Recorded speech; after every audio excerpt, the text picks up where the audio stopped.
Entrepreneurs are not mere business people. They are builders of invisible blueprints, driven forward by a vivid yet unproven image only they can see. They live suspended in a paradoxical world, one that demands the faith of a prophet, the grit of a warrior, and the patience of a monk. Entrepreneurship is not a sprint toward glory, but a slow, often painful sculpting of vision into reality, undertaken long before the world notices or rewards the effort. 2. Are you willing to work without immediate reward? The entrepreneur works more than anyone and often earns the least in the beginning.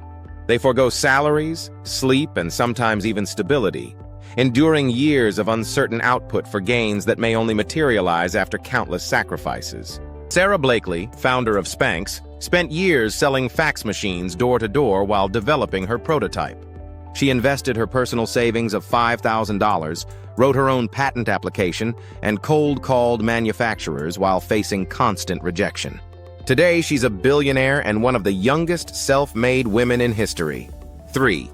Can you survive the 3 tests that crush most people? The early years are a test of spirit. To survive as an entrepreneur, one must endure 3 brutal crucibles. The first 90 days, which test your urgency. The first 3 years, which test your resilience. The first shareholder conflict, which tests your leadership under fire. If you pass these, you're not just surviving, you're becoming. Elon Musk endured all 3. His first 90 days at Tesla nearly broke him as the company hemorrhaged money. The first 3 years brought constant failure and intense scrutiny. The shareholder battles at Tesla and Twitter have become modern business legend.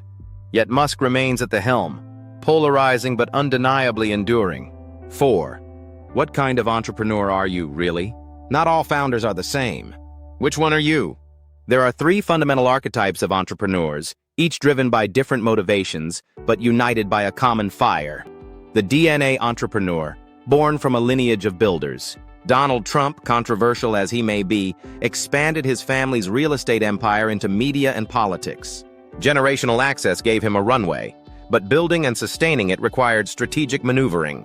The default entrepreneur, driven by circumstance. Damon John founded Fubu after being laid off, starting by sewing hats in his mother's house. He transformed that survival hustle into a brand worth over $6 billion. Many entrepreneurs today emerge from this camp, forced into building by economic uncertainty or sudden job loss. The design entrepreneur, the dreamer who walks away from comfort. Howard Schultz abandoned a secure marketing position to launch what would become Starbucks, a concept few believed in initially.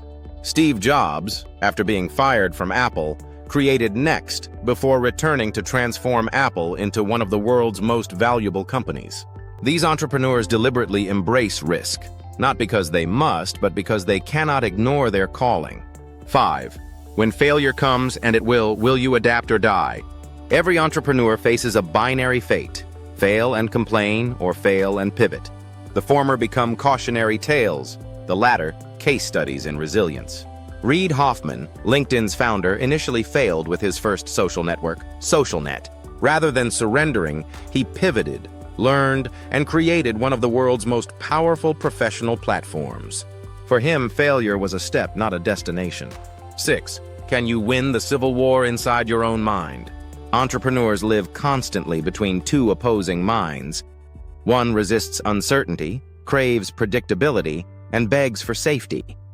The other embraces risk, thrives in chaos, and sees opportunity in disruption. Jeff Bezos abandoned a stable Wall Street career to sell books online, an absurd concept in 1994. His logical mind recognized the immense risk. His entrepreneurial mind envisioned the unprecedented opportunity. This internal conflict defines the entrepreneurial spirit. 7. Are you ready for a lifetime of resistance? Struggle is not a phase, it is the default state of entrepreneurship. Oprah Winfrey built a media empire from nothing while facing rejection after rejection, including being told she was unfit for television. Her story exemplifies persistent struggle, and her rise stands as a testament to emotional endurance. 8. Can you sell belief, not just a product? Entrepreneurs are not just product creators. They are people developers who coach, mentor, and inspire. Yvon Chouinard, Patagonia's founder, built a business not merely to sell clothing, but to instill environmental responsibility and empower activism. His role transcended commerce to become about values and influence. Entrepreneurs are farmers of potential. They plant ideas in the minds of others, team members, partners, clients, and nurture them with belief, encouragement, and insight. Some seeds blossom into transformative ventures. Others don't. But true entrepreneurs never stop sowing. 9. Will you build a legacy or just a business? Entrepreneurship is the art of emotional transfer. It's not just about selling products or services, it's about selling belief. Simon Sinek didn't build a physical product. He built a movement based on start with why. That idea, communicated with emotional clarity, spread globally. Emotional intelligence became his superpower. The final question. Entrepreneurship isn't a job. It's a test of will, a war of endurance, a battle for belief. The world doesn't need more businesses. It needs more builders, more unshakable believers, more relentless creators who refuse to quit.